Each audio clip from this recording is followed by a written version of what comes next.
Hello, good morning and welcome to Mentoring Today. Today I have with me Dave Verma. Good morning. Morning.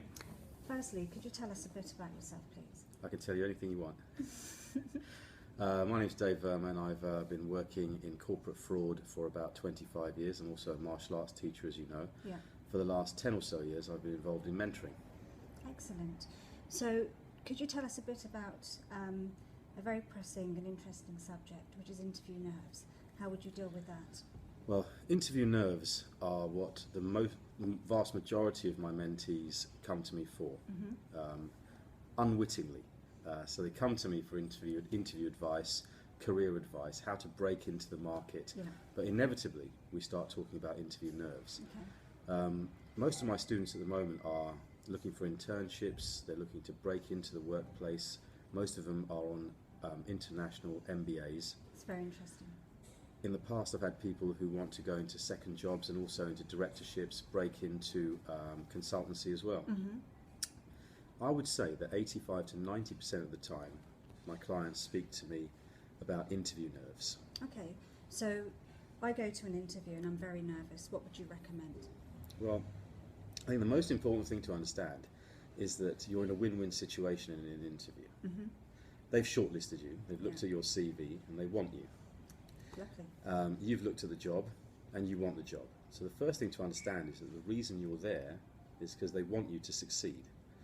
I think there's a lot of negative programming that goes on in life whereby we are conditioned into thinking that things are hostile because of the way we're schooled, because of the way we're brought up, because of the way life is sometimes, when in fact an interview situation is not meant to be hostile. It's a two-way thing.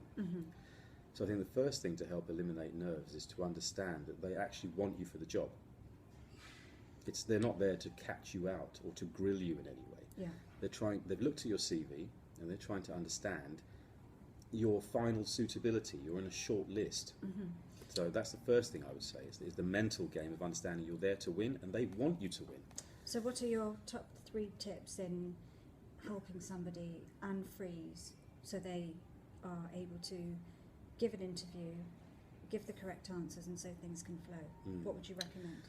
And the top 3 things are physical, mental and confidence really. I think physically I'd say that before the interview people tend to go through the normal set of events that make them freeze up. And that is your animalistic fight or flight. Now for the last 20 years I've taught martial arts and quite a serious combat style of martial arts. And a big part of our training is anti-fear training. So physically the body goes through certain fight or flight mechanisms when it thinks it's in serious danger. Now this goes back to our alleged caveman days when we were given very simple but effective fight or flight mechanisms. For example, the stomach feeling butterflies. This is all the blood leaving that area and going to the muscles ready to fight. The shoulders tensing up and the muscles tensing up. This is all fight or flight stuff. So we need to understand, first of all, we're not in a fight or flight situation. We're in an interview. Yes. There's not going to be a saber-toothed tiger coming out to try and kill you. So essentially people just want to know your experience, how you would deal with things and be able to fit into a team. Yeah, I mean, very much. They're looking at your suitability, so they're not looking to put you in a fight or flight situation.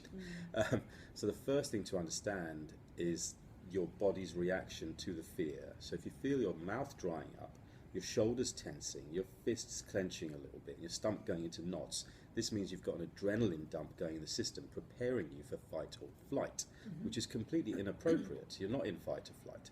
People get this for exams, interviews. People also get this when they're approaching beautiful women, if you're a guy. So in all these situations, this kind of anxiety is a big blocker to success. So the first one is recognising your own fear and the anxiety that you've got. What are the other 2 tips that you would recommend? Well, we'll talk about how to eliminate that later in future videos. Yes. The other 2 tips are understanding that an interview is meant to be conversational.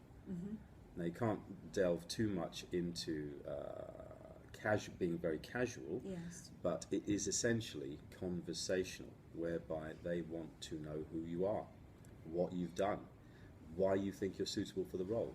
what is the role? How are you going to be successful in that role?